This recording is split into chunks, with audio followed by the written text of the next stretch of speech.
Coucou, on est le lundi 6 octobre et on est rentré de Biarritz hier et tant mieux car les 2 derniers jours à Biarritz il faisait plus très beau et là à Montpellier il y a grand soleil. Donc je suis très contente d'être rentrée et j'ai commencé mon traitement pour l'endométrite ce matin. Donc je dois prendre du métronidazole et de l'ofloxacine, donc un comprimé de chaque matin et un comprimé de chaque le soir pendant 14 jours et également de l'ultralevure pendant 14 jours. En fait c'est une gélule par jour pour un petit peu pallier les effets secondaires possibles des 2 autres traitements. Et quand j'ai lu les notices, ça m'a pas du tout rassurée. Donc je me dis à chaque fois plus la notice est grande, moins c'est rassurant et pour l'autre c'est encore mieux. Mais donc voilà, pendant 14 jours je prends les traitements, on verra au niveau de ma forme comment ça se passe. Aujourd'hui je pense quand même que ça ira pour aller au sport, on verra les autres jours. Donc je reprends ma petite routine à la maison, donc mon système 8, dont j'ai déjà parlé plein de fois dans mes autres vidéos. Et ensuite, ce qu'elle m'a dit aussi par rapport au traitement, c'est que ça peut revenir, ça serait pas mal de refaire un transfert assez rapidement après le traitement. Donc on verra comment ça s'organise. Mais en tout cas, pour l'instant, on n'a pas prévu de bouger de la maison jusqu'à Noël. On verra ce qu'on fait pour les fêtes de fin d'année. Et j'ai pas mal de livres à lire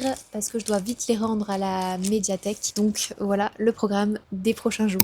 On se retrouve, on est samedi et j'ai des choses à lire. Je vais faire mon premier trail demain, tout simplement. C'est le Béziers Urban Trail, c'est une course de 16 km et ça fait une semaine que je suis sous traitement, donc je vais faire attention, aller à une allure pas trop rapide. Et j'ai testé hier avec un 10 km en 1h24, donc c'est pour montrer vraiment que mon allure, elle est très lente, pouvoir assurer et tenir les 16 km. Donc voilà un petit peu mon programme, je suis trop contente de faire ça, surtout que là j'avais dû un petit peu arrêter la course avec tous les traitements hormonaux et là ça me fait vraiment du bien, surtout au mental, de pouvoir reprendre. De toute manière ça va être moi contre moi. Mon seul but c'est de terminer la course. En tout cas, si je dois aller à une allure de 8 minutes ou de 9 minutes, et ben je ferai à cette allure-là. Déjà d'avoir réussi hier à faire le 10 km, j'étais super contente parce que ça faisait 5 ans que j'avais pas couru un 10 km. Ça me fait plaisir de pouvoir arriver à tenir. C'est plus du tout les mêmes vitesses qu'avant, mais j'essaye de pas trop me mettre de pression par rapport à ça. Forcément, avec tout ce que mon corps a subi sur la dernière année, je me dis que c'est déjà très bien que j'arrive à faire ça. Peut-être que je m'améliorerai quand je reprendrai encore plus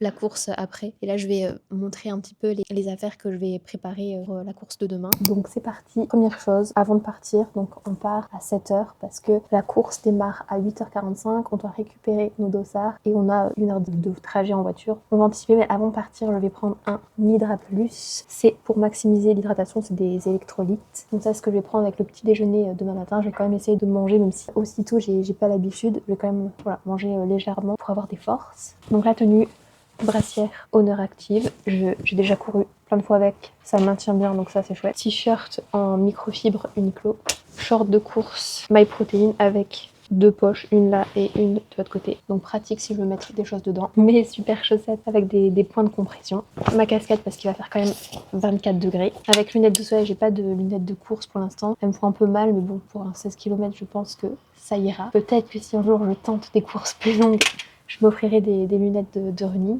Ma ceinture avec une poche à l'avant où je vais pouvoir mettre téléphone, AirPod et autre chose. Et ici où je peux mettre une flasque d'eau.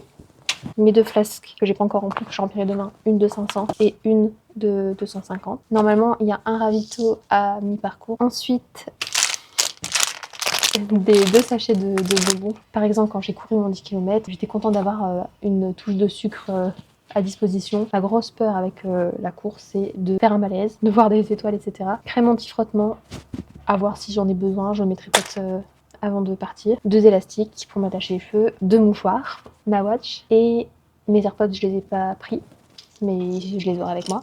Et 2 antibiotiques parce que malheureusement je vais devoir les prendre. Et bien sûr, l'élément essentiel, mes Brooks Ghost, voilà, parfaite pour moi et mon niveau. C'est prêt, je vais voir si tout passe dans mes poches, etc. Et puis il n'y a plus qu'à arriver demain, partir et tenir les 16 km.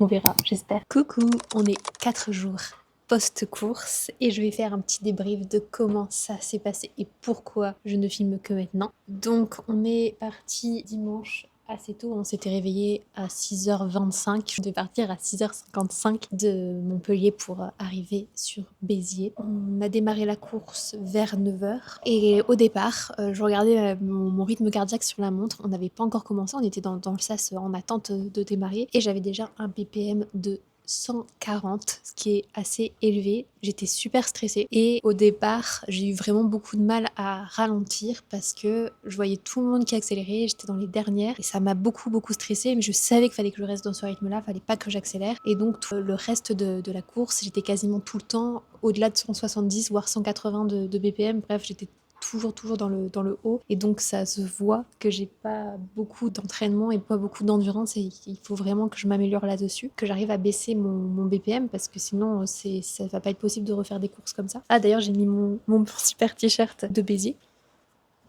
qu'on nous a donné pour la course. C'était trop bien parce qu'on est passé par plein de bâtiments. On est passé par la mairie, par un bowling, par une discothèque, par une brasserie. On est passé dans des parcs. Enfin, je connais pas très bien Béziers, mais franchement, le découvrir comme ça, c'était trop chouette.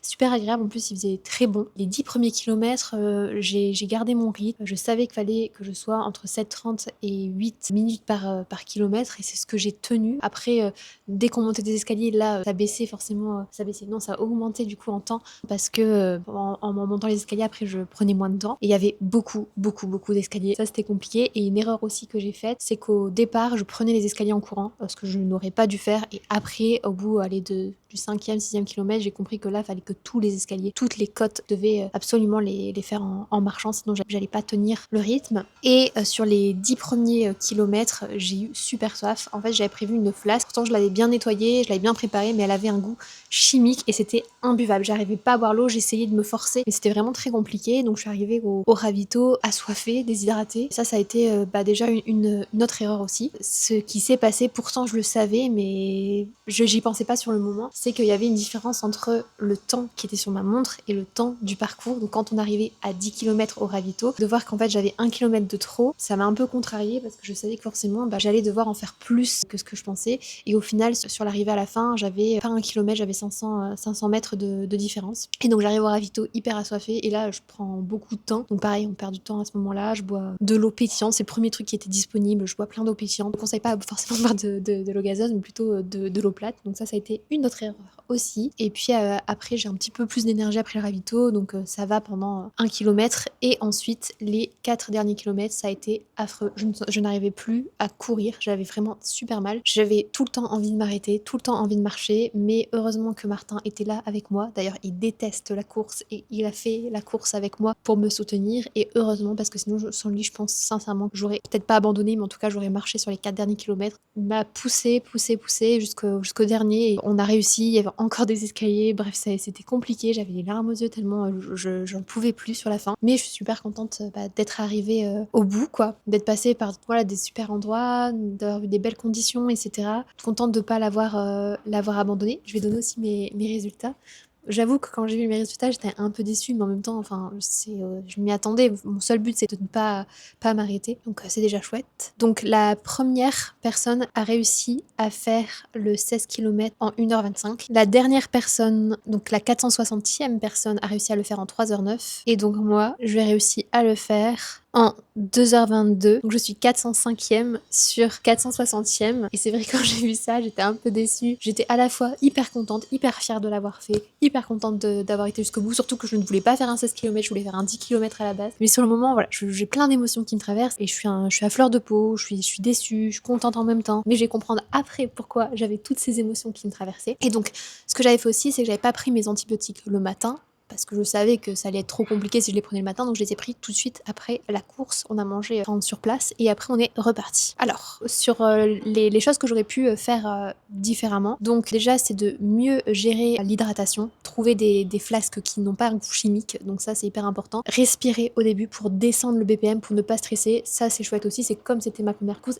j'imagine que les prochaines, normalement, je serai un peu moins stressée. Donc faire attention en fait de bien gérer ma respiration pour baisser mon BPM. Et je pense que là, sur mes prochaines courses, il va falloir absolument que je travaille mon endurance. Je ne sais pas encore comment je vais faire. Il faut absolument pas que je retourne toujours dans les zones 5 directement quand je cours. Que je me fasse confiance au départ. C'est pas grave si tout le monde me dépasse. Il faut absolument que je reste dans mon allure. Ne pas monter aussi à toute vitesse les escaliers. C'est ok. Prends ton temps, marche. De toute façon, sinon tu vas te brûler tout de suite. Rester constante. Et me rappeler aussi qu'il y a toujours un écart entre ce que ma montre indique et ce que la course indique. Aussi, ce que j'avais fait que je n'aurais pas dû faire, c'est que j'avais arrêté tous mes compléments quand j'ai pris mes antibiotiques parce que je me suis dit ça va faire beaucoup trop de comprimés. Je suis restée juste sur les antibiotiques. Ça, c'était une erreur parce que je pense que je manquais de magnésium qui aurait pu m'aider à peut-être mieux récupérer aussi après et peut-être à aussi mieux gérer ma course. Donc j'ai repris tout ça depuis lundi. Et ce qui s'est passé, c'est que la nuit, du coup, après la course, la nuit de dimanche à lundi, je me suis réveillée et vraiment une douleur atroce. Et en fait, quand je me suis réveillée, j'ai compris que j'avais mes règles. Je pense que le fait d'avoir les antibiotiques plus le stress de la course, etc., ça les a peut-être déclenchés. Mais donc, voilà aussi pourquoi j'ai pas filmé avant. C'est parce que j'étais du coup clouée au lit pendant 2 jours entiers. C'était super douloureux. Aujourd'hui, ça va mieux. Et ce que je voulais dire d'autre, c'est que j'ai aussi repris quelque chose qui m'a beaucoup aidé pour l'anxiété. C'est du rhodiola et du safran. J'ai arrêté du coup là quand j'ai pris les antibiotiques, mais sinon j'avais commencé au mois de août, fin mi-août. Vraiment ça m'a énormément aidé, donc ça j'ai repris pour mieux gérer mon anxiété. Voilà un petit peu pour tous les updates. On est lundi et je vais terminer ma vidéo ici et ça tombe bien puisque hier c'était la fin de mon traitement contre l'endométrite chronique et c'est un petit peu le sujet de la vidéo avec mon trail. Mais avant ça, je vais faire le point sur comment ça s'est passé ces 2 semaines de traitement. Donc, la première semaine, ça s'est très bien passé. Pas eu trop d'effets secondaires. Par contre, la deuxième semaine, ça a été un peu plus compliqué, notamment beaucoup de nausées et la perte d'appétit et aussi d'un point de vue émotionnel. J'étais beaucoup plus sensible et ça, je ne sais pas si c'est lié au traitement ou si c'est quelque chose de plus généralisé, mais j'ai aussi une perte de cheveux. Déjà eu quand j'avais arrêté la contraception en 2022 et j'avais mis pas mal de choses en place justement pour limiter la perte et je pense que je vais refaire tout ça, revoir encore une fois ma routine pour mes cheveux. Et je vais expliquer ce qu'est l'endométrite chronique puisque c'est quelque chose que je n'avais pas encore fait et pourtant c'est une des causes d'infertilité qui est pas encore trop connu, j'ai l'impression. Enfin, personnellement, je n'avais jamais entendu parler de ce terme avant qu'on me diagnostique. Je ne suis pas médecin et c'est avec mes recherches que j'ai fait sur internet. Il vaut mieux aller se renseigner auprès d'un médecin, mais au moins ça peut ouvrir des pistes. Donc déjà pour le diagnostiquer, on fait un prélèvement de l'endomètre, une biopsie de l'endomètre. Pour mon cas, c'était sous anesthésie générale puisque j'ai fait en même temps que l'hystéroscopie. Mais je sais que ça peut être également fait sans anesthésie générale. Par exemple, moi, la prochaine biopsie de l'endomètre qui va être une biopsie de contrôle pour savoir si tout est bien parti, ce ne sera pas sous anesthésie générale, mais directement dans le cabinet de ma gynécologue. Donc l'endométrite chronique, c'est une inflammation de l'endomètre qui est causée par des bactéries. Et ces bactéries, a priori, pourrait être de plusieurs origines, soit suite à une fausse couche, soit suite à la pose d'un stérilet, soit suite à une infection, ou même en fait sans raison évidente. Et le problème avec cette inflammation, c'est qu'on a très peu de symptômes. Personnellement, c'était invisible pour moi, ou alors j'avais des symptômes, mais plutôt que j'attribuais à mon endométriose, à mon SOPK, à mon adénomiose, plutôt que l'endométrite. Et l'endométrite chronique, c'est quelque chose qu'on découvre souvent durant un bilan d'infertilité. Et pourquoi c'est important dans le cadre de la PMA? Parce que sans un environnement utérin viable pour l'embryon, la grossesse n'est pas possible. Je l'ai déjà dit, mais malheureusement, l'endométrite chronique, c'est quelque chose qui peut revenir. J'ai vu aussi que c'était pas mal de prendre des probiotiques après justement ce traitement pour pouvoir apporter de bonnes bactéries, pour avoir un bon environnement utérin. Je vais d'abord demander à ma gynécologue ce qu'elle en pense, parce que comme je dois faire un bilan et savoir si tout est bien parti, je pense que si je prends des probiotiques sans son avis, potentiellement ça peut jouer sur les résultats qu'on aura trouvés à la fin. Voilà pour la PMA. Je pense que je vais faire une foire aux questions dans une prochaine vidéo, donc si vous avez des questions, n'hésitez pas à me les poser en commentaire. Je vais aussi à vous abonner si vous voulez avoir accès à la prochaine vidéo. Et moi de mon côté, je vais continuer ma lecture de Célèbre. Et puis je vous laisse là. À la prochaine. I used to get all confused. Give me a minute, let me dilute. I don't know why I tried so hard to stay on your radar, in your orbit. And I know I said I didn't want it all, but I think I want it all. I think I need it all. And I really try to be just enough, not too much for you. You never know